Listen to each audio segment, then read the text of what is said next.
(2021년 8월 27일) 금요일 사사기 10장 1절로 9절 말씀. 아비멜렉의 후에 이사갈 사람 도도의 손자 부하의 아들 돌라가 일어나서 이스라엘을 구원하니라. 그가 에브라임 산지 3일에 거하여 이스라엘의 사사가 된 지 23년 만에 죽음에 3일에 장사되었더라. 그 후에 길르앗 사람 야일이 일어나서 22년 동안 이스라엘의 사사가 되니라. 그에게 아들 30이 있어 어린 나귀 30을 탔고 성읍 30을 두었었는데 그 성들은 길르앗 땅에 있고 오늘까지 하봇 야일이라 칭하더라. 야일이 죽음에 가몬에 장사되었더라.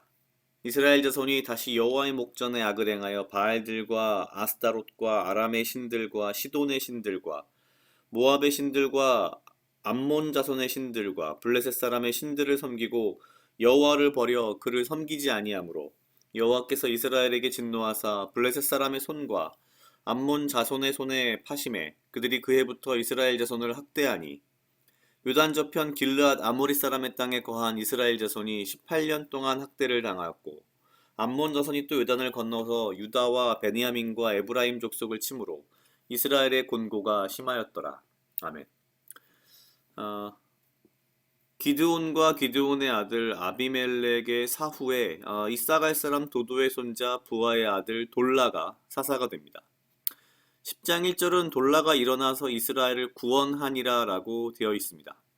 그리고 나서 바로 어떤 가나안 민족을 대적했는지 전쟁을 했는지는 전혀 정보가 없고요. 바로 2절에서 사사가 된 지 23년 만에 죽음에 3일에 장사되었더라. 딱 두 절이 등장합니다. 사사기에서 이렇게 짧게 등장하는 사사를 일명 소사사라고 부르는데 소사사 중에 한 명이 바로 이 돌라입니다. 그리고 나서 바로 그 3절에 야일이라는 사람이 등장합니다. 그 후에 길르앗 사람 야일이 일어나서 22년 동안 이스라엘의 사사가 되니라. 일단 첫 번째로 각 사사가 몇 년간 사사를 했는지를 보면 23년, 22년인데요. 앞에는 뭐 80년, 40년 그랬기 때문에 점점 사사의 기간이 짧아지고 있음을 볼 수 있습니다. 그 얘기인즉슨 다르게 표현하자면 이스라엘 백성들의 어떤 타락의 속도가 점점 빨라지고 있다는 의미이기도 하고요. 또 한 가지 특징은 1절에 등장하는 돌라의 경우에는 돌라가 일어나서 이스라엘을 구원하니라 라고 해서 사사의 역할을 분명히 했다라는 걸 알 수 있지만 3절에 등장하는 야일부터는 이스라엘을 구원했다라는 말이 없고 이스라엘의 사사가 되었다라고만 하고 끝납니다.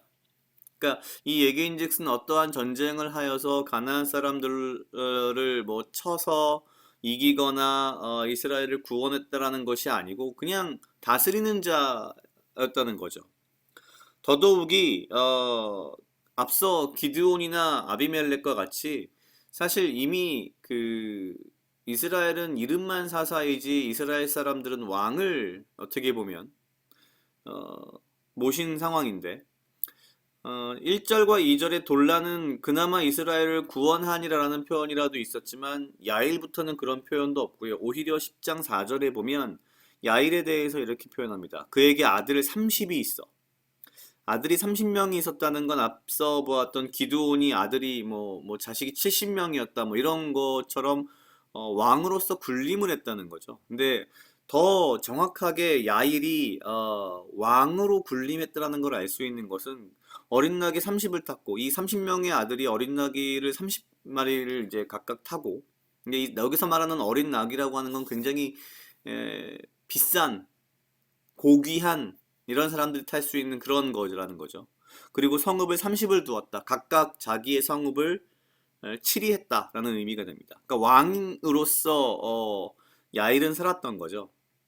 그래서 심지어 그 성들이 길르앗 땅에 있고 오늘날까지 그 지역을 하봇 야일이라 칭했다. 자기의 이름이 지역명에 들어갈 정도면 뭐 왕으로서도 굉장한 왕 노릇을 한 겁니다.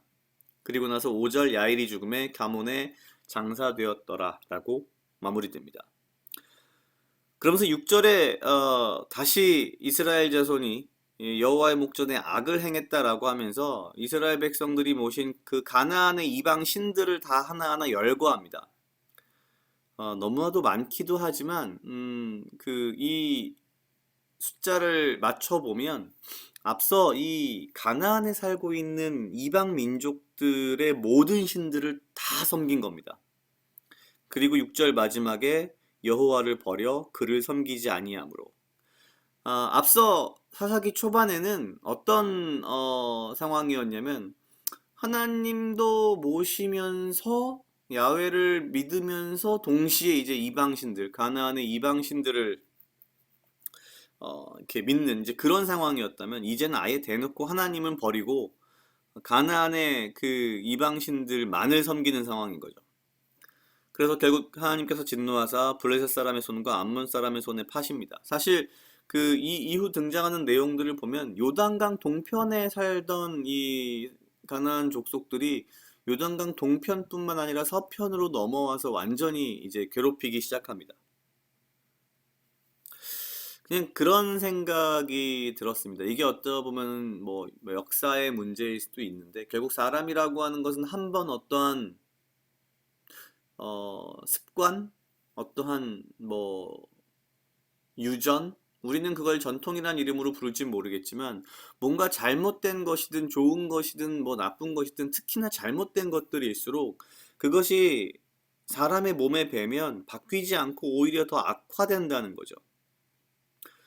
기드온이 그런 사람이었고 기드온의 아들인 아비멜렉이 아주 그 악의 정점을 보여줬는데 그럼 이 이후에 아비멜렉 이후에 이스라엘 백성들이 회개를 한 게 아니라 여전히 이스라엘 사람들은 그 이후에 돌라이든 야일이든 특히 야일을 보면 이 사람은 사살하기보다는 왕노릇을 아주 완벽하게 한 것인데 이제는 거기에 적응이 되고 그것을 오히려 쫓고 그리고 이제 그러다 보니 아예 하나님을 믿지 않는 그런 상황으로 가는 거죠.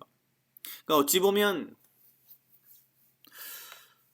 아주 작은 불신앙, 아주 작은 나쁜 습관, 아주 작은 그 어떤 것이 시간이 지나면서 엄청 큰 죄로 변모되는 것을 볼 수 있습니다.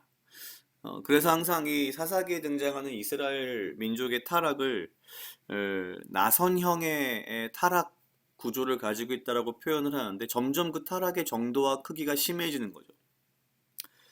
오늘 말씀을 보면서 들은 생각은 그런 거였습니다. 나 개인 역시도, 나 자신 역시도 아주 작은 것들에 대해서 뭐 이 정도는 이래도 되겠지라는 그런 뭔가 어딘가 모르게 아니라면서 교만한 생각들이 결국 커져서 큰 죄가 되는 그러한 전철을 밟지 말아야겠다라는 그런 생각을 했습니다. 각자 약 2분 정도 묵상하시겠습니다.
하시옵소서. 아버지여, 나를 해하려 하는 그 어떠한 무리들로부터 나를 지키고 보호하여 주시며 내가 오직 주님 주시는 지혜와 명철로 이 하루를 살아가고 나에게 필요한 건강과 육체적 강건함을 허락하여 주시옵소서.